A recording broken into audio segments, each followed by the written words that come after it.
Good evening, Leroy. It's time for another edition of From the Pressbox. Hey.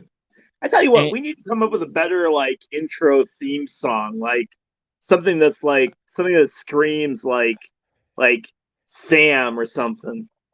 Well, I mean, we already have this theme song, but I mean, we can't use this more than once. I mean, the Benny Hill, but we've already got something for that, so we can't bring that in. Okay, this is the only other song that they have given me that I've kept. Oh. Yeah, no, it's way too slow for that. We're getting off topic already, and we do want to start off by mentioning that today's show for the first time is being streamed on YouTube as well. So be sure you go and you subscribe to the From the Pressbox YouTube channel. Join us. It'll be great. You'll be able to see everything because we're on Spotify, which is fantastic. We went over 150 views total for our Spotify channel. I was 100 of those, and you were the other 49, and then your wife was the one.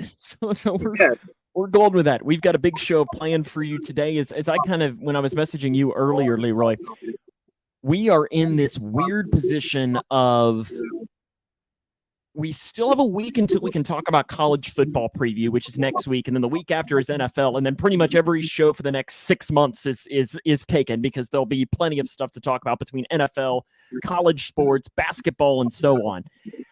But we're in this kind of weird spot where there's only so much baseball, but we're even in like a weird position of baseball because we're still far enough away from true playoff races. So we're kind of in this weird week of trying to figure out what the heck we're going to talk about.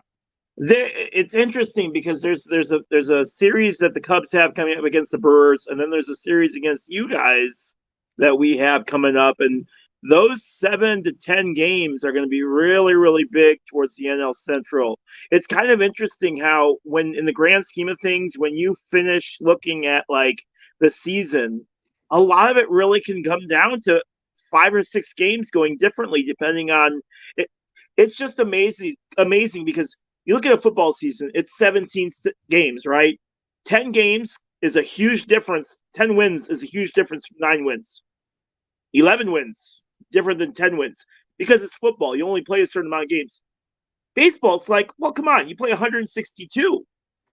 But you know as well as I do, sometimes those can come down to a game back or 2 games back at the end of the year, and you just sit there and you go, man, 2 or 3 games go differently, we could be sitting in a playoff spot. And you know as well as I do, when the playoffs start, it's back to square one. Yeah, absolutely. There's no question about that. And that's what's exciting, though. I do enjoy about this time of year because you do start getting it. And as a Reds fan, that we're actually in the race makes it very interesting. But one of the teams I know that has been on the other end of the spectrum, and because of that has made some changes this week, is the Chicago White Sox. Yeah, so the White Sox blew things up this weekend, and I actually have a special friend that will be joining our podcast. He is a huge Chicago White Sox fan. Are you introducing him now, or do you want me to bring him on now? I'll introduce him, and then we can bring him on. Okay, so you want to introduce him and then bring him on? Okay. Yeah, go for it. Is that all right? Yeah, no, he's your man to introduce. I just met him 30 seconds. This is the best way to do it, though. Best way to do it. But yes, so the White Sox went ahead and fired their VP and general manager.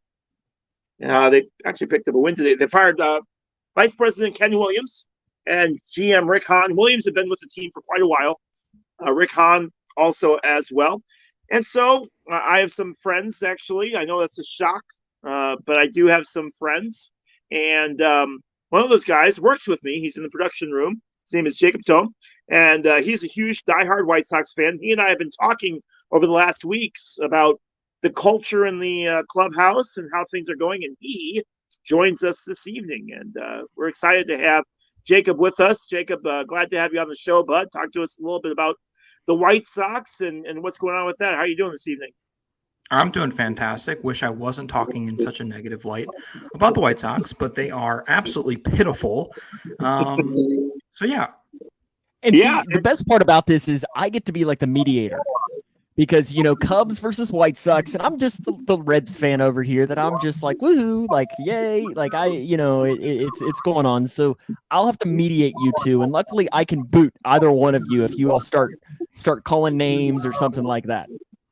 We've done a pretty good job of conversing over it, despite the fact that he's also a Packers fan and I'm a Bears fan. But we've tolerated each other.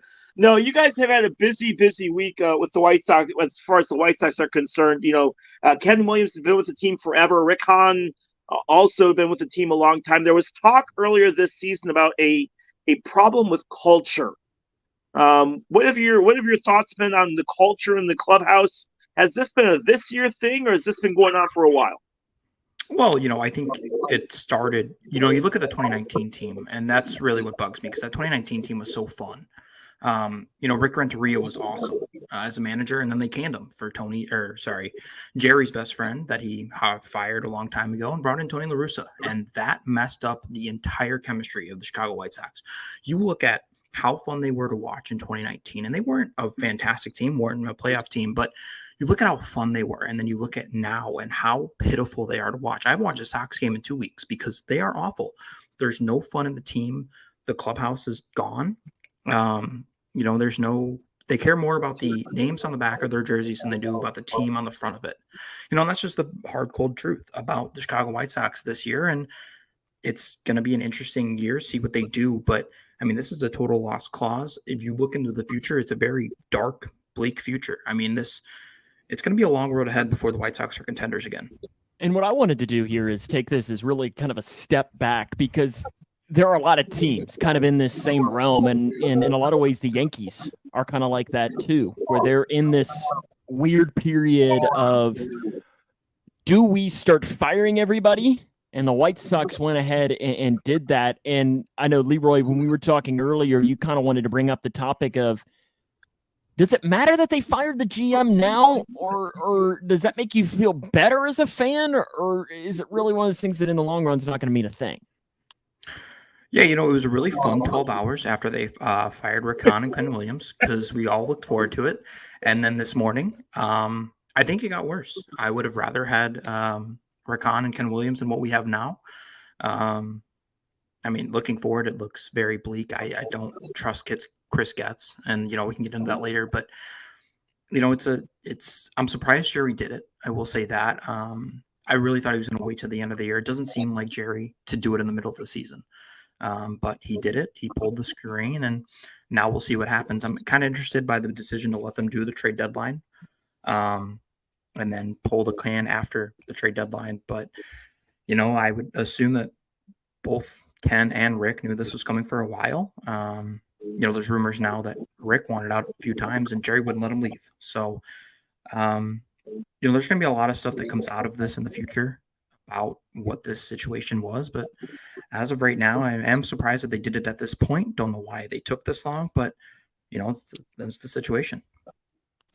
There was a lot of speculation towards, in 2019 and towards 2020 that this team could have really done something. This team could have really had maybe a little run at some playoffs, and I'm not saying maybe World Series runs, but it didn't happen. And after Tony La Russa came in, Pedro Griffel came in.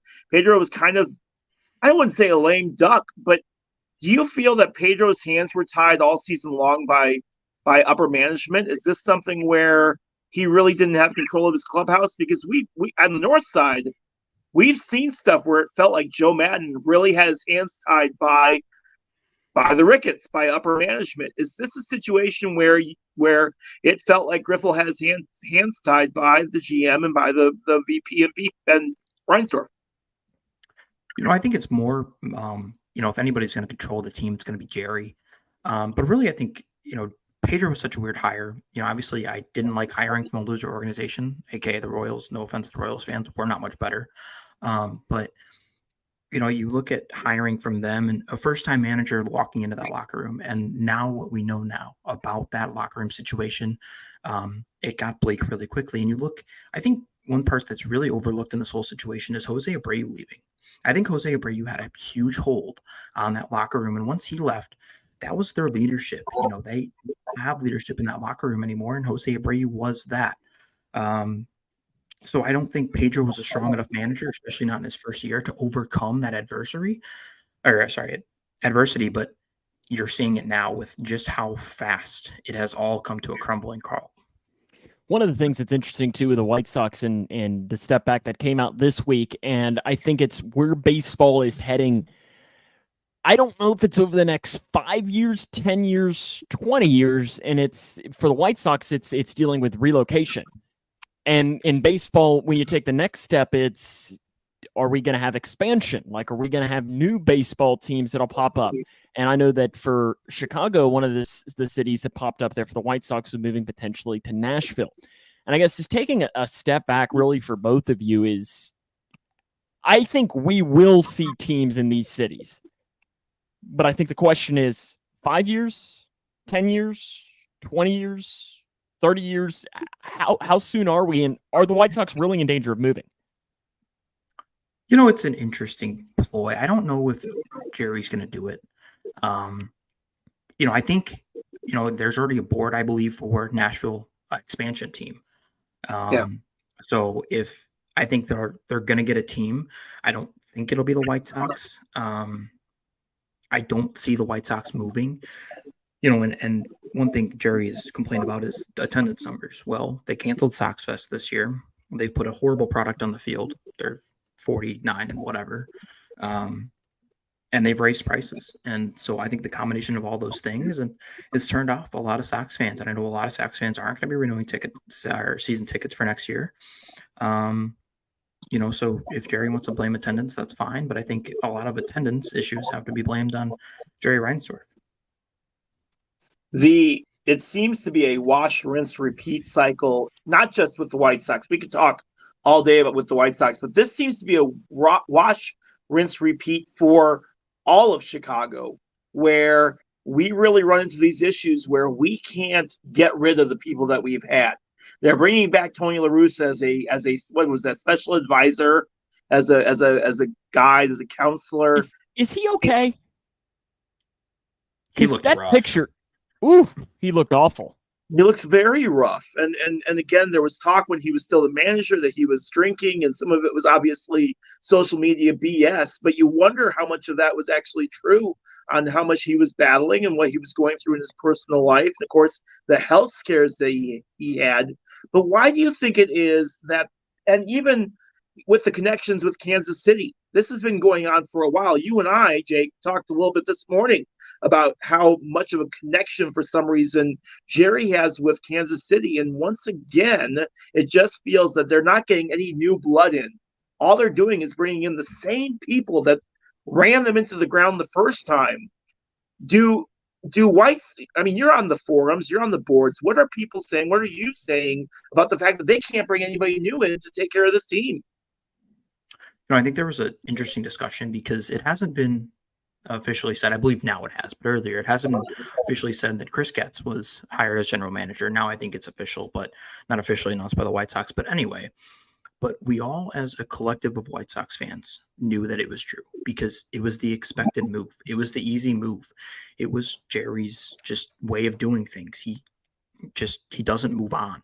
You look at Ken Williams when he just moved up in the ladder, and there's discussion was, are they going to fire Rick and Ken, or are they just going to promote them and move Chris Getz into the GM? And they did fire him, but now they're just keeping with the same old, and that's Jerry's way of doing things. And it's why the White Sox have been a failure organization for the last, 7 years. Yeah, and the thing is I think you made a good point. How do you fix the culture in a locker room? Obviously, if I'm anybody that's higher up than the bench coach, I'm worried about losing my job. Is that true? Yeah, I would think so, but there's no accountability on the south side of Chicago. You looked at it with the players. You look at it with, the reports that came out with Kenyon Middleton, and there's no accountability on the south side of Chicago. So I truly think that they should be scared for their jobs, but I don't think they are.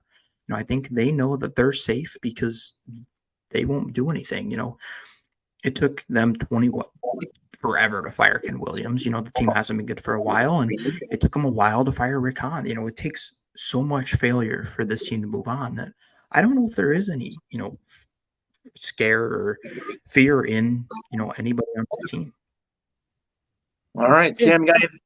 Yeah, I think it's interesting. I mean, I'm looking on the outside. I'm not a White Sox guy at all. So it's just on the outside looking in. You just got to bring back Ozzie Guillen. He'll be the answer to everything. You got to bring back Ozzie. Well, I think there's a lot more fixing to do with that locker room. I think someone like Ozzie's the answer, but needs a lot of work. All right, Jake. Well, thanks so much for taking a few minutes to talk to us today. Always a pleasure. Who's your pick to win the World Series? Who is my pick to win the World Series? Well, not the White Sox. Let's throw a wild answer out there. Let's go the Philadelphia Phillies. I think I mentioned them earlier. We'll go with the Phillies. All right. Over who they beaten though? Oh, who are they beating? Let's go Astros. That's a safe pick. We'll go rematch of last year. Just all right. Safe answer. I don't know that I'd like that pick, but you know what? It's fine. It's fine. It's fine. Thanks for joining us, Jake. Thanks so much, bud. I'll take him out there. There we go. So that's some good baseball talk there as getting in. It's one of those big conversations that we had throughout the week. It's interesting because when you look at that team, I said it before and I'll say it again. That team was supposed to go places. That team was supposed to be a competitor. On paper, they looked really, really good. I mean, you look at like Dylan Cease and some of those guys, and it wasn't there. It wasn't there. And you talk about that culture.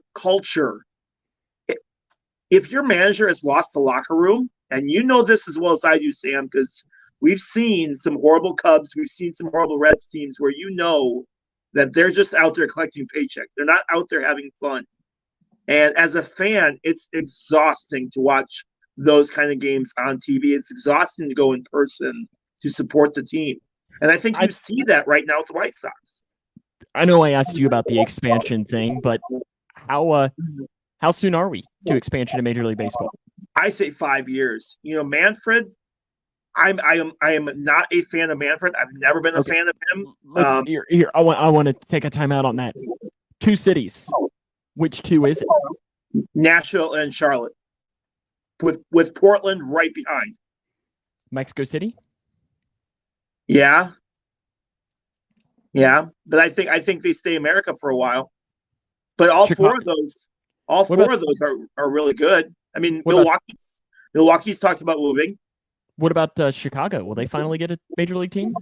When's the last time you guys won a World Series? Huh? When's the last time you won before, like 3 years ago? That's not what we're talking about. That's not what we're talking about. When's the last time you guys won a World Series? Well, you know what? Facts are optional on this show. But yeah, no, I think that's the whole expansion thing is going to be really interesting to do. You can pick rocks or kick rocks. It doesn't really matter, Paul. Either one can work. The thing is Nashville has grown a ton from what it was when I lived there and when I was still in Fort Campbell back in 07 to 010. Nashville has almost doubled in size. They are more than capable of supporting a baseball team. Nashville Sounds are one of the best attended AAA or best attended minor league teams in all of minor leagues. They sell out almost every game.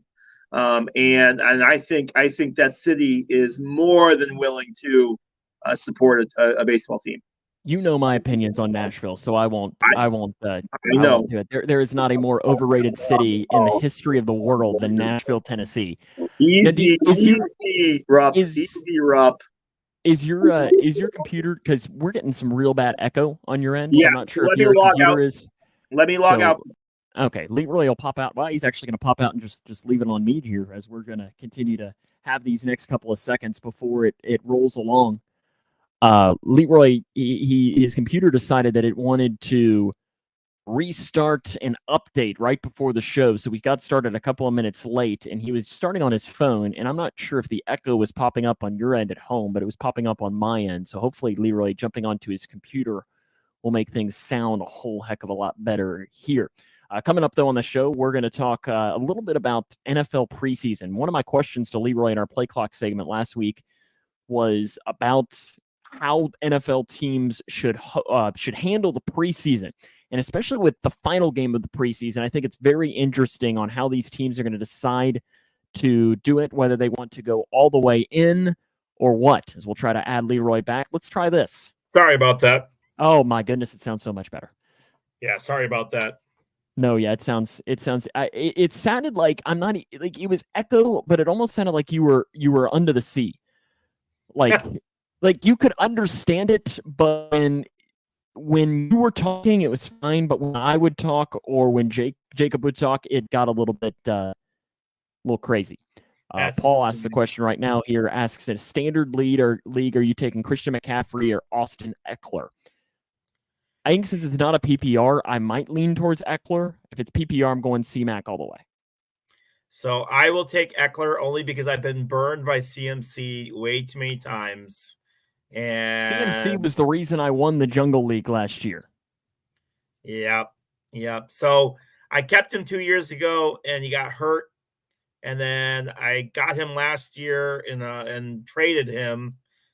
It was a decent trade, but again, he played great last year. And so I'm done on the CMC train just because I've been burned twice by him now. So Eckler for me, but obviously that's not the everyone answer. So I do want to say too that something that's weird that Leroy and I will both make this will connect us is right now the Reds, they're losing now 1-0. They're playing the Angels, but the player that knocked in the run was Nolan Schonnel, who is one of the top prospects coming up for the Angels. And he just made his debut late last week, in the last week or something.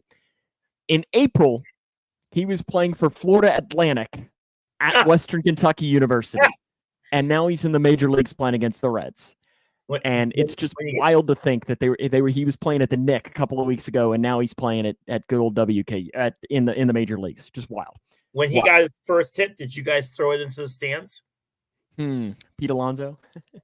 I'm sorry. I don't care about his accidental BS. I've never in my life seen anybody throw a baseball into the stands after 1 out. And I know Mets fans were all sitting there going, oh, no, it happens all the time. Correct me if I'm wrong. I've never seen it before. Have you seen it? You've been to a whole lot more baseball games than I have. I don't know. It's so I don't know. Because I mean I can see him maybe not knowing it or whatever, but see, Paul says he traded Jalen Hurts, Gabe Davis, and Travis Etienne for CMC, Devontae Smith, and Trevor Lawrence. I am awful at fantasy football trades. Horrible. I hate doing them. Hate doing them. The guys that can do it, Paul, if you can do it, you're awesome. But I don't know. I don't know. That's tough. Draft picks just kill me, man. When they're like, oh, trade this for, well, it's like I got 2 quarterbacks right now, and I only need 1. I got Josh Allen and I got Jalen Hurts. And I'm using 1 as kind of trade bait. And I'm just trying to figure out what he's even worth. What can I pull for him? I'll tell you this. That kill my soul, man. I've been doing fantasy football for, a long time, 10, 15 years, something like that. I can probably count on one hand and maybe even a couple of fingers the amount of trades I've made. I'm just one of those people that when I have my team, I've drafted them for a reason. Yes. And that's it. Like last year, the Jungle League, it was hilarious that I won. In football, I like everyone else, like some people made like 65 moves. I think I made like 14 the entire season as far as like drops. And that's just my style. Some years it works, some years it doesn't. I'm just not a big fan of as soon as the draft is over, my box is full of like trade for this guy, trade for that guy, if you send me a trade within 24 hours of the draft, unless it absolutely blows me away, I will throw it away. Yeah, see, and I'm just so bad at like value and all of this. Yeah, because I knew I'd kick myself the entire time if I traded somebody for, like last year I picked Christian McCaffrey with the 3rd pick in this draft, and if I'd have traded him for Saquon Barkley or Jonathan Taylor or something, who were both, I'd have been kicking myself the entire year because C-Mac had a great season and Jonathan Taylor was injured. But this kind of leads us into topic number 2 of our day. And Yeah. I know it was my play clock question to you last week, but we can dive a little deeper into it, is about the preseason and how to handle it for NFL teams. And I think you've seen a lot of teams do a lot of different things. And especially for you, Leroy, because with your running back at quarterback, there's been a lot of fans that wanted to see him play something. Yeah. So backstory on that. He, along with a ton of the other starters, I had a list earlier and I can't find what I did with it, but I had a list earlier. 15 starters did not play in that Colts game at all. Not at the beginning, not any of the way through. Is this just 15 Bears starters or 15 on both teams? 15 Bears starters that did not play in that game. And while you look over at Kansas City, and Patrick Mahomes has played in both preseason games. He's had, multiple quarters that he's played, and he's taken a ton more snaps. And I see both sides to this argument. You don't want your players getting hurt in preseason. Nobody wants to see that. But at the same time, when Justin Fields plays Green Bay in week 1, that will, right now, if the season started tomorrow, it would be only his 4th reception of preseason. And it's one of those things where when you look at it and you look at that team, I just don't know how you have a 3-win team from last year and you're like, nope, I've seen all I want to with Justin Fields. I'm good on that. Paul asks, is Khalil Herbert the running back, or is the rookie the running back this year for Chicago starting wise? Herbert is right now. Yeah, Herbert is right now. Not that it really matters, and the thing is, I think they're going to try to stop Fields from running every 5 seconds. I think last year he had to, because he had no line and he really just had to do things for himself. But I really play superhero. He had to play superhero. Right. And I just don't. He's not going to have that option this year. Teams are more scouted. Teams are ready for him. They're going to have somebody that's going to be patrolling as kind of the quarterback spy this year. And I just don't see him being able to have the freedom that he had last year. He has to figure out how to throw that ball, because the Bears have said, yes, DJ Moore. Yeah. The Bears have said, look, we've given you all of the pieces you need this year. This is your year to figure it out. If you can't, we will absolutely go in the draft next year and pick up somebody.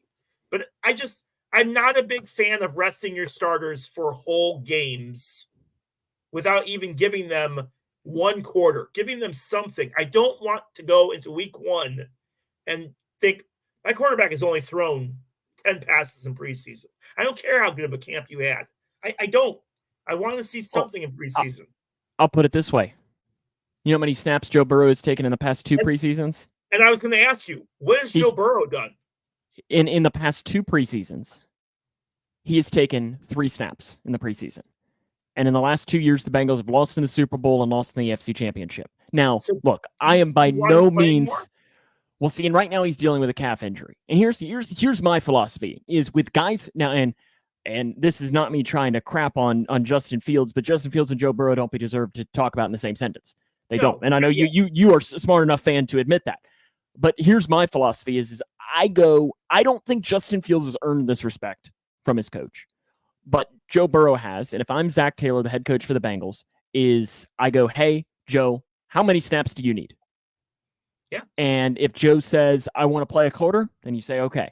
If he says, I don't want to play at all, then you say, okay. But, and like Paul says, Burrow's miles better than Fields. Absolutely. I mean, Justin Fields and Joe Burrow being said in the same sentence is silly, is blasphemy.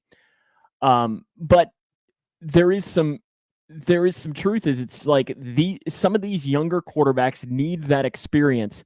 But then at the same time, you're looking is how much good does it give to a player like Justin Fields when he's going up against a 3rd-string defense, against guys who in 2 weeks aren't going to be in the league anymore? Does that really help? And see, I don't know the answer to that. And obviously, these guys have a way higher football IQ than I do. But again, I have to agree with you. If both men were standing in front of me, I'd feel much more comfortable going up to Joe Burrow and saying, you doing all right? You doing good? And trusting whatever he tells me, as opposed to going to Justin Fields and saying, you okay? You good? Yeah, right. Get out there and go do a quarter for me. good, because if you would have said that you wouldn't have treated them the same, you would have you'd have been kicked from the press box, and we'd have gotten Jake back in here, and it'd have been from the press box with Leroy and Jacob now, because that would have been worse than your Sunchip take, and that was an awful take. And yes, no, I've not forgotten that. No, I have a new favorite chip. Doritos has a new loaded nacho or loaded taco. Doritos has a new loco taco, and it's fantastic. Ooh, okay. Well, do you like Goldfish? The snack that smiles back? Yeah. They have a new cheddar jalapeno Goldfish. Delicious. Again, we're getting way off topic here. Paul asks, would you want me to quarterback your team when I haven't taken any reps in a game experience? No. But again, no. And that's just it, right? Preseason is to get your reps in. Yes, it's also to figure out who's going to make your team and who isn't. But you cannot tell me that those coaches don't already have a decent idea of who's going to make that team and who isn't. But here's the thing too, is a lot of these coaches. So let's name a coach right now that's on the hot seat. Is the Bears coach? He's probably not on the hot seat unless they completely just blow up this year. Right. But I'm trying to think of a team that would have, let's just say, insert team here. Well, Steelers, that right? has Tomlin's not on the hot seat. No, they won't fire him. I'd be shocked on that. But let's just say insert team. Browns. We'll say the Browns. Stefanski could potentially be on the hot seat if they don't do anything. Right. If Stefanski puts Deshaun Watson out there and he blows his knee out, guess who's getting fired? Because the Browns aren't going to be very good. That's something that these coaches are thinking about too, because Paul brings up Arizona, and Arizona doesn't fit my example there as far as when you have a quarterback, because their quarterback is recovering from the injury, but it's still the same thing. Is you don't want to throw your quarterback out there. Now, Zach Taylor wouldn't get fired. I don't think. He's earned the respect. What about the Buccaneers with Baker Mayfield? Yeah. But Baker Mayfield was in a quarterback competition almost. So I think it needs to be somebody who is. I'm trying to think of a good example. Browns aren't bad. Because Stefanski over in Cleveland. I mean, I don't know if you sit there and you're thinking about. Are you thinking about job security in preseason? Yes, if I mean, you can't not be. I mean, that's the. I mean, these guys know, they're not idiots. They know what they're dealing with. Paul says he thinks they should have given Trask a chance. I don't disagree. I know they named Baker Mayfield the starter either today or yesterday. I'm not a big Baker guy. I don't think he is as bad as some people think he is, but I don't think he's as good as some people think he is either. I think he's better than Justin Fields, but he doesn't deserve to be. He's not a top 2 or 3 tier quarterback. Well, there's a question for you, Leroy. If I could tell you, you get week 1 against the Packers, Justin Fields or Baker Mayfield, who are you taking? Oh, Fields. I'm sorry. That may sound biased. I just don't see. I've seen all I need to see with Baker Mayfield in Cleveland. I just don't see it. And you've seen things. Was he in Carolina last year? Did I get that right? Baker Mayfield, he started in Carolina and they got traded to the Rams and played pretty well with the Rams down the stretch. That's right. Yes, that's right. And he carried the Rams when the Rams were dealing with all the injuries that they were dealing with. Correct. And that's the thing. Baker Mayfield is a very controversial isn't the right word, but everybody's got an opinion on him. Opinion-driven quarterback. And I know in a couple of weeks here, we're going to do 2 weeks from tonight, will be our NFL preview, where we're going to have to go through, we're going to have to go through and go division by division, make our Super Bowl picks, and do that and put it all on record. And then next week, I think we are going to do, college football as well, because that also one good game for the Rams. And he did. It was the Monday Night Football game that he played, or Sunday Night Football or something, that he had one good game, but he only played like 3 or 4 for him too. Is he again, and I don't want this to sound like I'm over here tooting the Baker Mayfield train. Is he great? Of course not. If he was great, he'd still be in Cleveland. Is he awful? No. Like, is this year when he takes the field, will he be the worst starting quarterback in the NFL? No. At least that's my opinion. And what kills me is this week I saw comparisons for Fields to Jalen Hurts. Somebody was posting something about him being better than Jalen Hurts. And I was like, are you kidding me? There's no way. But the question is he more, because he might be more talented? Well, okay, say that again. Then the question that I thought of when I saw that was, who would thrive in the environment better?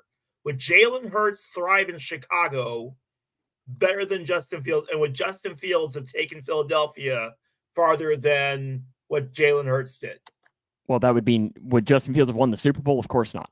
Right. Because that's the only way. Now, would Justin Fields have made the playoffs?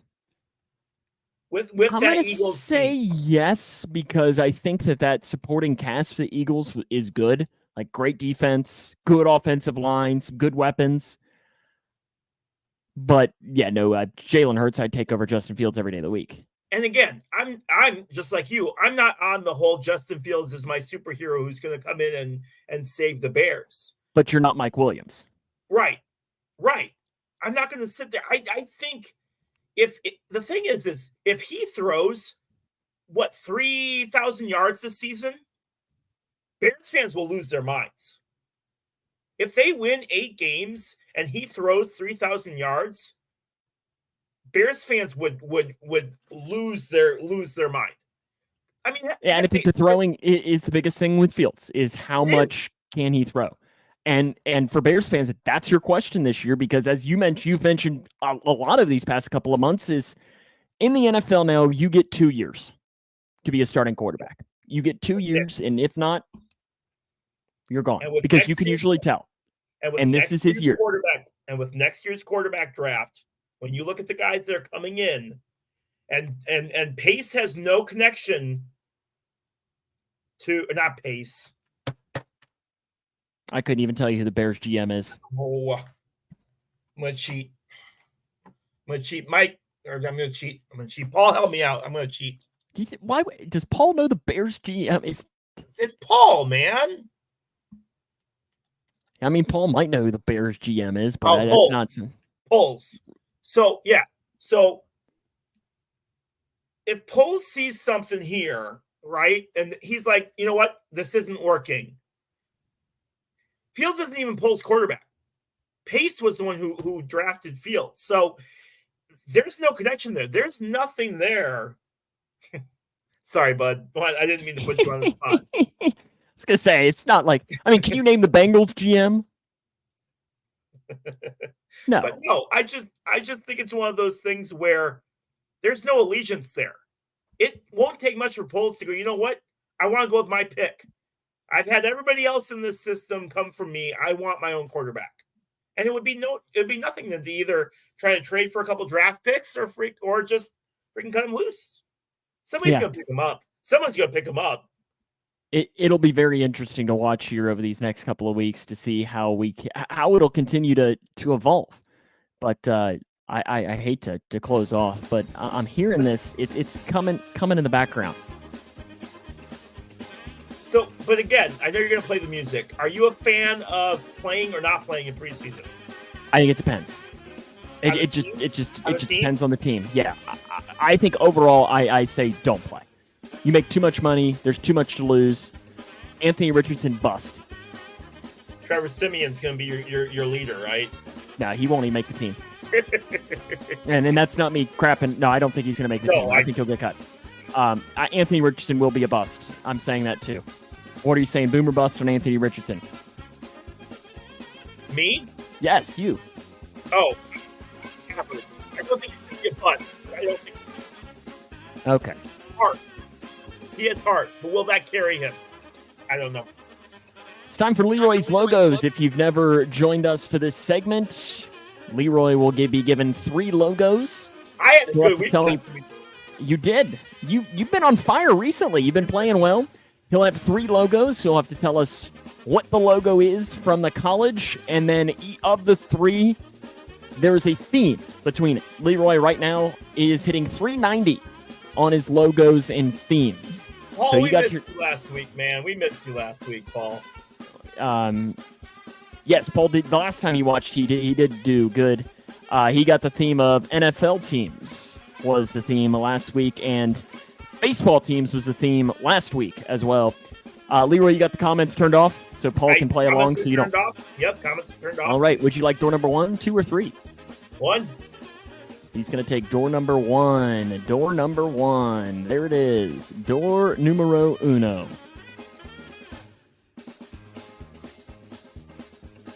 The Eagles. Yeah, you are right. I win. No, Paul was on Island Time last week playing golf. Paul does get 1 point. He has gotten this one correct. All right, I got nothing. You got nothing? Nothing. So I'll let good old Paul Reeves throw it up for you. That is the Georgia Southern Eagles. Dude, I'm not lying. I was going to say that. Holy crap. Come on. What do I have? Good job, It's Paul. right there in his neck of the woods. Okay, Good job, door number Paul. 2 or 3? 3. Ooh, that's Morgan. Morgan? Oh, wait. My brain is saying something like Morgantown. Morgan. I'm with Morgan. Forget it. I'm psyching myself out. Morgan. Well, considering Morgan is not a college, Oh, Morgan State is. Maybe that's what you were thinking of. Oh, But regardless, you're wrong either way. That is Mercer. Mercer. No? You don't know Mercer? yeah. They beat Duke in the playoffs. Let's see. Yeah. Morehouse was maybe what Morehouse. you were thinking. Was that what you were thinking of? Paul had to guess, though. He got it as Mercer. So you ready for your final one? Yeah. 2. Oh, where's the music? Where's the music? You lost the music. Yes, where's the music? That's the only reason we still play this game. Is that Pitt? Pittsburgh? Yeah. That is your final answer? Yep. Oh. I don't know why it keeps playing. Stop. I mean, I do enjoy the buzz, but I don't need it to just continuously play. Let's see if we'll give Paul a second to see if he can come up with that. That answer is Georgia State. WKU Georgia played them, right? State. WKU played them Yes. in the bowl game, right? Yes, I do believe they did. got In the crushed? Cure Bowl. Yes, Yeah, back they there. got crushed, I think, if I remember right. So, Leroy, what is the theme this week? It looks like NFL teams. Georgia Southern, Georgia State, and Mercer. What is the theme? I mean, that is not. I mean, that's accurate, but that's not the theme that I had That's come not up the with this theme? week. No, that's not the one that I'd come up with. Georgia Southern, Georgia State, and Mercer. So I'm going to go with all schools that are in Georgia. All schools that are in Georgia. Is that your final answer? Yes. All right. That is correct. He pulls them all out that they go Georgia. So I was a little hard on the actual logos, but I gave you maybe an easy theme as well. Paul got it as well, saying that it was a Georgia team. So Paul got 2 points there. You got just the one for the theme. How about some play clock here? Oh my goodness. Oh, I got to throw up I didn't have my 40 seconds ready, so we're gonna have to kill some time here as I go dig through and find it here, just continuously killing time. Where is it? There it is. You want to ask or answer first tonight? I will ask first if that's all right. Let's make it that way. Let's see how I can do. All right, so you're asking me first. Okay. Yeah, all right. So Shohei Ohtani left the game early today. Apparently, some Reds fans were pretty excited about it for some stupid reason. Celebrating injuries, which I will do. I could do a whole off my chest on that whole segment. But every fan base has got that group of idiots I know, when it comes to injuries. Regardless, when you look at Shohei Ohtani leaving early, he's got arm fatigue. He said today nothing felt hurt, it just felt off. Are they using him too much? Can this whole, and we've seen it work. I mean, the guy's got 44 home runs, but overall, is this a pitcher hitter deal going to work? Or at some point, are they going to just say, look, you need to pick one because it's wearing you out? It's interesting. He is playing tonight. And he is the DH in tonight's game that the Reds are winning 3-1. Reed Detmers is pitching for the Angels tonight. I know you'd appreciate that. Tyler Stevenson just hit a home run. So I'm taking 10 seconds of my time to just talk about the Reds because they're getting ready to sweep the Angels. I think that from here. It's interesting. Yeah. I don't know. I really, and I think that it'll all depend on Ohtani. It would not shock me. I think that he'll probably have just a couple of more years of doing it both ways, and then he will have to pick because, listen, what's the one thing in sports that is undefeated? Father time. Father time is always undefeated. Fantasy player played him as a pitcher. He hit a home run. Yeah, and it was a bomb of a home run, too. 44th today, Paul. 44th. Yeah, an absolute a beast bomb this season, man. And so I agree. The Angels are out of the playoffs pretty much right now. I agree in saying just let him hit the rest of the year. But then again, the Angels, what the hell do they have to lose? He's probably not going to be on their team next year anyway. So, and that's what I was saying. Unless he gets hurt, he's going to get paid. Even then, he'll probably still get paid right now. Someone's going to pay him a buttload of money. This is an interesting question for you, and I'm actually very interested in what Paul says as well. I was reading an article in The Athletic earlier this week by Jim Bowden, who's the former GM of the Reds. He writes a little bit for The Athletic. He's a very controversial figure for Reds fans, but he was ranking Rookie of the Year candidates. And in there, he said if it were up to him and like he was commissioner for a day or something like that, he would split Rookie of the Year and have a hitting Rookie of the Year and a pitching Rookie of the Year, because theoretically they already do that for MVP and Cy Young. Do you agree or disagree? Love it. Love it. Let me tell you, a pitcher goes out there once every 4 days. If you're in the bullpen, maybe once every 2, maybe 3 days that you go out there to pitch. But starting pitchers, especially rookie starting pitchers, they go through their ups and downs. There are a lot of rookies out there that will have a really good game and then a really bad game. You see it there. You see that talent level there, but they just can't muster it up, and it hurts them. I think to be able to have a pitcher separate from Rookie of the Year, from a guy who's going out there every day and hitting, is definitely something that needs to be done. I'm all 100% on board with that. Paul agrees with you, and I it was one of those things that when I was reading, I was like, huh, I've never thought of that. Like that's not a bad idea. But I think I think Bowden's picks in the NL were correct. He said it was Corbin Carroll, as the hitting, and Andrew Abbott from the Reds as the pitcher. And Abbott's been great. Didn't have a great game today, but I think Bowden was correct in saying that. And then his second place pick was the guy from the Mets, whose name is now escaping me, the guy from Japan. Yeah, I know who you're talking about. Yeah, Paul says in Perez for the Mariners, he's another one. Abbott, I think Andrew Abbott. Cody Senga. Thank you. Senga. Yep, Paul puts it in there as well. So yeah, that I thought it was one of those things that when he brought it up, I was like, huh, I've never thought of that. Like, well, it makes sense. All right, I'm ready. All right. We talked a little bit about it earlier. In this game, in this day and age of showboating and celebrations and all of this stuff, I wanted to really get your opinion on whether or not there needs to be a difference in the game clock or in the pitch clock when they have the 10,000th at bat or the 7, let's say Shohei hits his 50th home run. The next batter comes up to the plate because they're still celebrating Shohei's home run. Should there be an exception to the pitch clock to allow those festivals to happen? They've started this. I think this was something that they added a couple of months ago because it happened. Yes, I'm pretty sure that they did. Because like when Joey Votto had his I guess it was 350th career home run, they stopped the game for a second and had a couple of extra seconds. Or even they do the thing where the catcher will go out and do like his whole like I'm doing a mound visit, but I'm just going through the signs and so on. Yeah. I think this is something, and if not, it's almost just one of those things that, like Paul says here, just the umpire's judgment.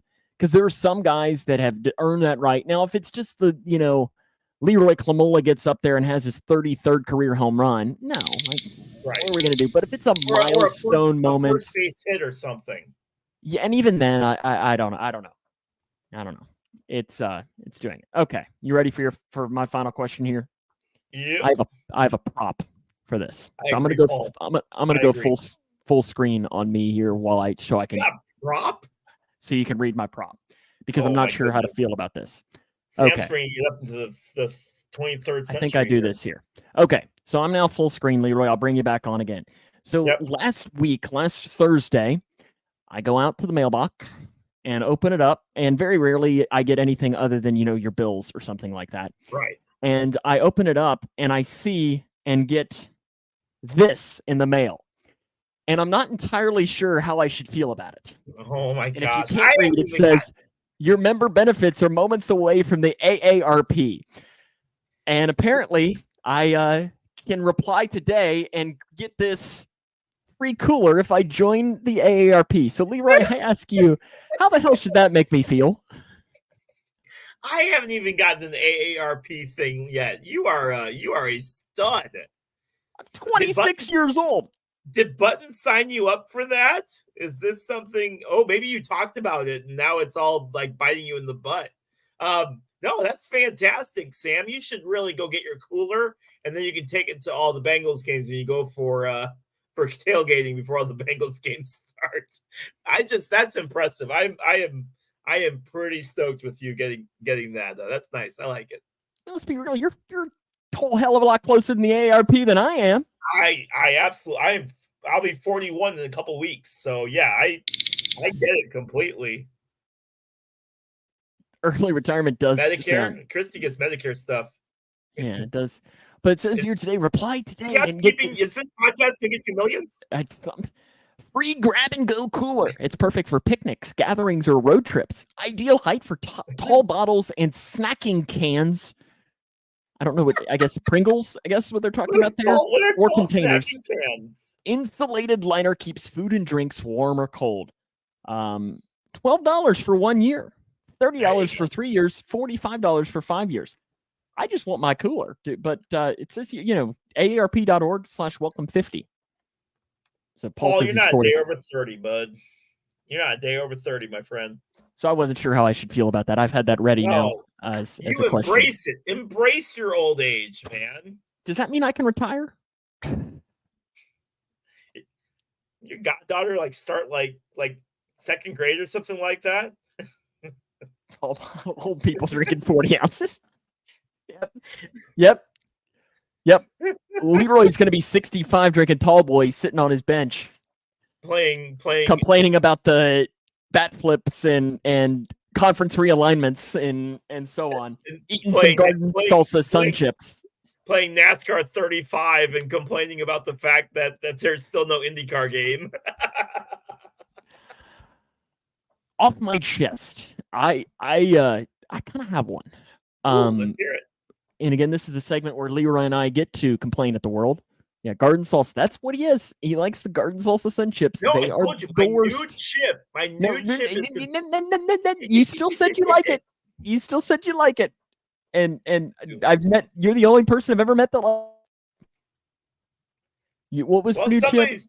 Somebody's keeping him employed because they're everywhere. No, my new chip is Doritos Loaded Taco. They're really good. Doritos Loaded Taco. It sounds good. I'll give you credit for that. But for me, it is, and I feel like baseball is the sport for this more than anything, is its fans' obsession with mediocre players.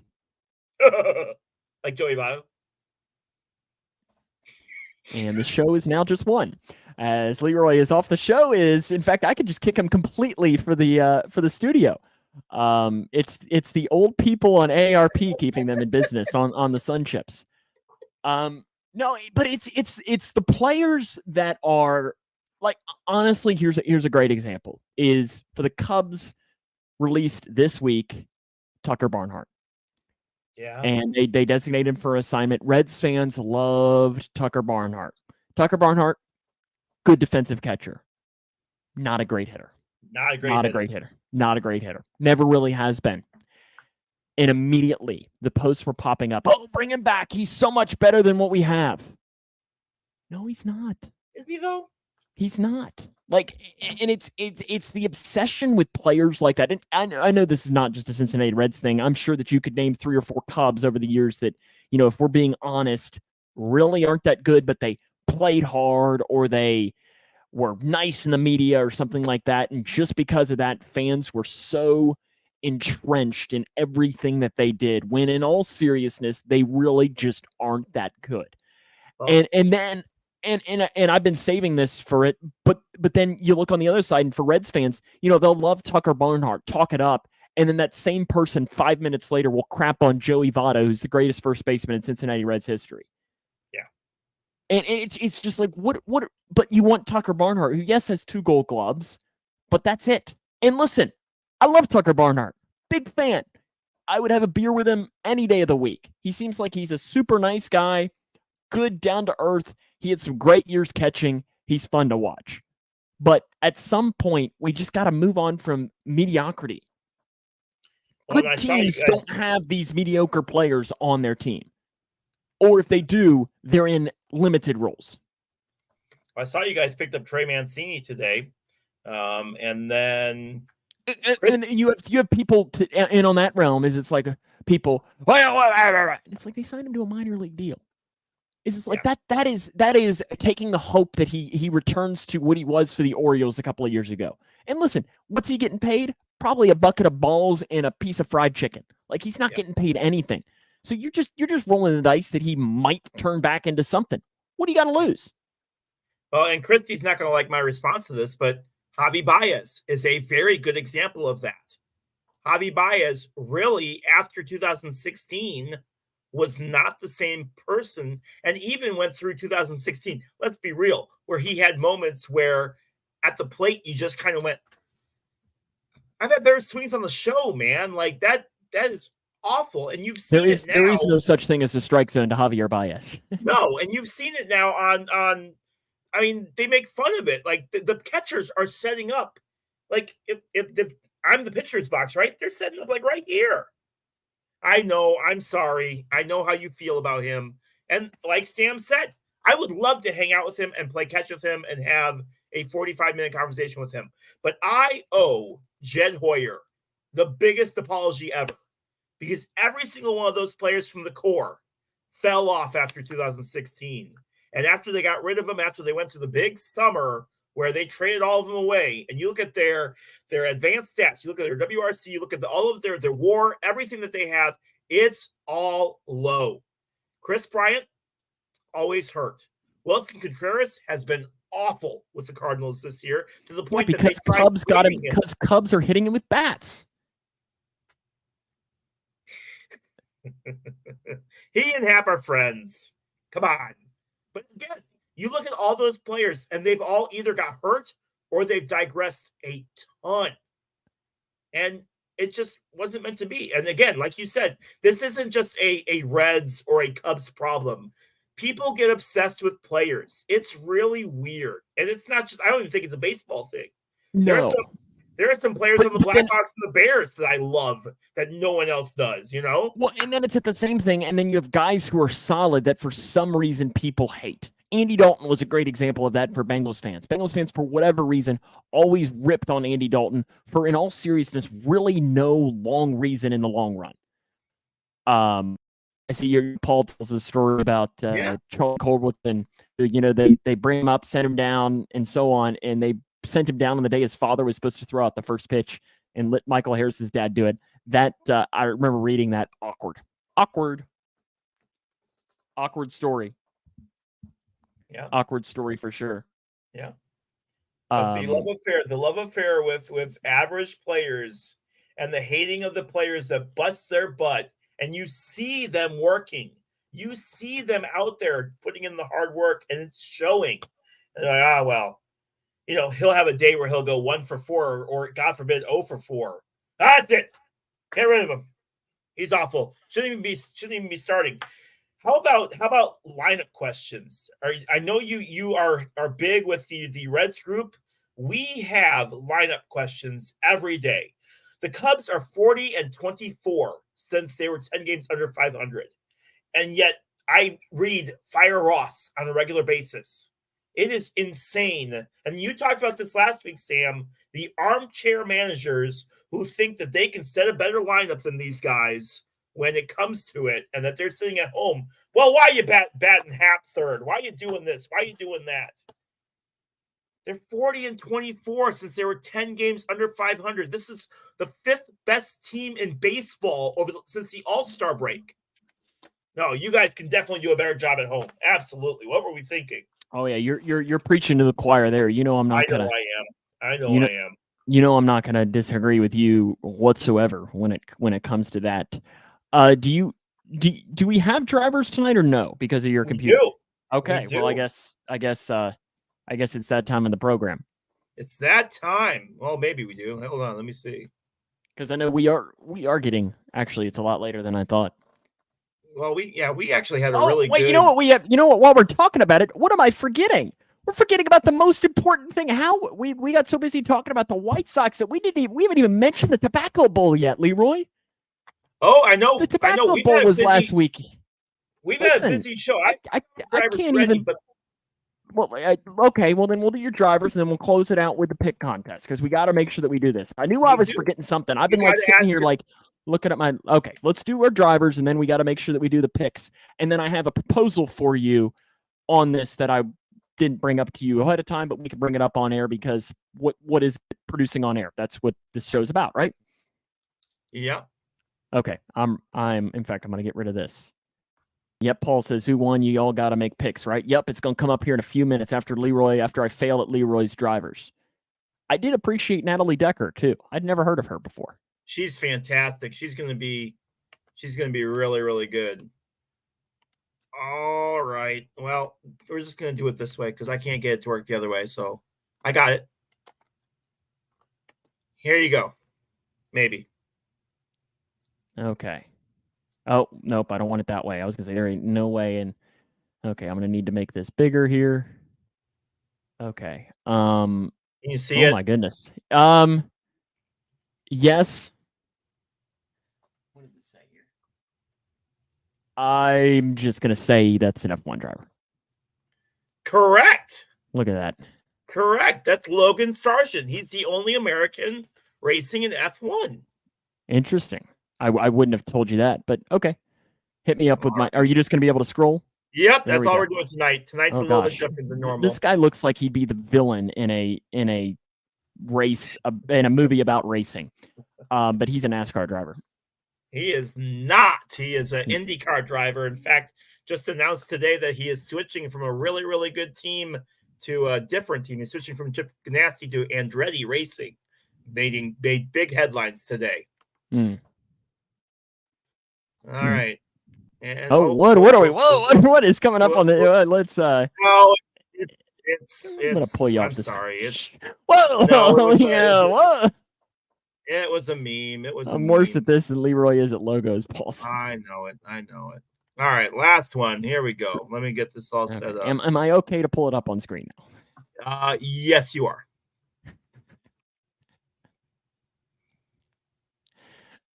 Oh. What is this guy wearing? What is he wearing? It's a suit, fire suit. I'll have to show you the picture later on. It's hysterical. NASCAR. Yes, that's Corey LaJoy. Interesting. Good job. Here, let me. Okay, now you're good. There we go. Interesting. NASCAR. Okay, so I got 2 out of 3. Christy guessed Indy. She is incorrect on that. Pick contest. And if you haven't joined us, how our pick contest is going to work is each week, Leroy and I will have our picks of the week. Next week, we actually get a couple of more picks. But right now, the only picks that we have is I get to pick the game that Leroy will be broadcasting that week, the Taylorville Tornadoes game, and Leroy will get to broadcast the game that I am broadcasting each week. Last week, Taylorville did not play. Correct. They had a scrimmage, but that we had an offense-defensive scrimmage. And there's no winner in that, really, in the long run. Grayson County did play, and Leroy went with the Cougs, and they hung on in a tight one in the Tobacco Bowl, picking up the win against Edmonson County 14-7. So Leroy, for the first time in the history of pick contest, is up 1-0 over me, I think. I lead. This is a joyous, historic moment. So what I was thinking is last week, I gave Leroy 3 questions to ask me about the game that I was doing to kind of get to know it. So this week, I get 3 questions regardless to ask Leroy. So Leroy, here's my counterpoint to you. Should this week you get 2 questions to ask me and the next week get 1 to give you 3 weeks to learn the team, or do you want to roll and say no more questions? I don't have any. Yeah, we can do that. Okay, so then next week I'll get 2, and then the week after that I'll get 1 to give us 3 weeks to kind of learn the team. Okay, so first off, you know what? We'll start with the Taylorville game first. Taylorville, who they got, Leroy? They play against Olney. They're actually referred to as Richland County because much like in some of these smaller areas, they just take all the schools and combine them into one. But that's what we run into here with Richland County. They're about 2 hours away from Taylorville. So it'll be a little bit of a drive. The game has actually been moved from 7 p.m. to 8 p.m. due to the ridiculous heat that Illinois has had. I know you guys are dealing with the same stuff down there, but I think right now we'd be looking at about 99 at kickoff. So we got pushed back just 30 minutes. IHSA has had 2 people collapse this week. Practices have been moved to the morning, and IHSA is saying, look, move those games to later on in the night. So it's going to be a late night for us. But yeah, that's who Taylorville plays. Okay, so I get 3 questions, and my questions have to be yes or no, or like a basic like record or something like that, a score or something basic. I can't ask a long-winded question. It's not, Paul. Yeah, it's not, but it still feels. It was 105 today with the heat index, so that's kind of unbearable for us up here. It was pretty darn close. Okay, so I guess I get 3 questions to ask you. What was Olney's record last year? They were 7-1. They were 7-1. Are they returning their starting quarterback? They are, absolutely. No further question. Taylor, how many wins did Taylorville have last year? 2. This is not a question that counts. I'm just asking, what's the nickname of Olney? Or the Tigers. Okay, I'm gonna put on a tiger head, and I'm picking against the Tornadoes this week, and I'm going and picking Olney. Okay, all right. And here it is, and I will we're deal or no deal or lock it in. So that's my final answer. All right. Okay. Leroy will pick Grayson County hosting Marshall County. That'll be 7:30 on Friday evening. In fact, Leroy, as we're talking, I'm going to go ahead and put myself in, locking it in a document here that I have made my pick. Grayson County gets Marshall County. He gets to ask me 2 questions about this game. Again, yes or no, basic record questions or so on. Go ahead.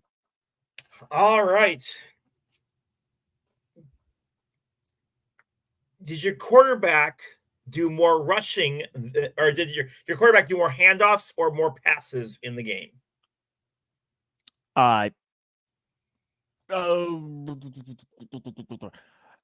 Handoffs. What grade is the quarterback for Marshall County? Yes. I'm junior, I believe. Okay. But they had like 3 different players start at quarterback. There you go. I'm giving you more answers than I probably should have. But all right, I would say Grayson County goes 2-0. I'm locking it in. That is your final answer. Leroy is picking the Cougs to pick up the win against Marshall County on Friday evening to try and jump up to a potentially 2-0 lead if Taylorville picks up the win on the road at Olney or Richland County or whatever the heck they want to call them. Tigers. And see, Marshall County, they're the Marshals. Of course they are.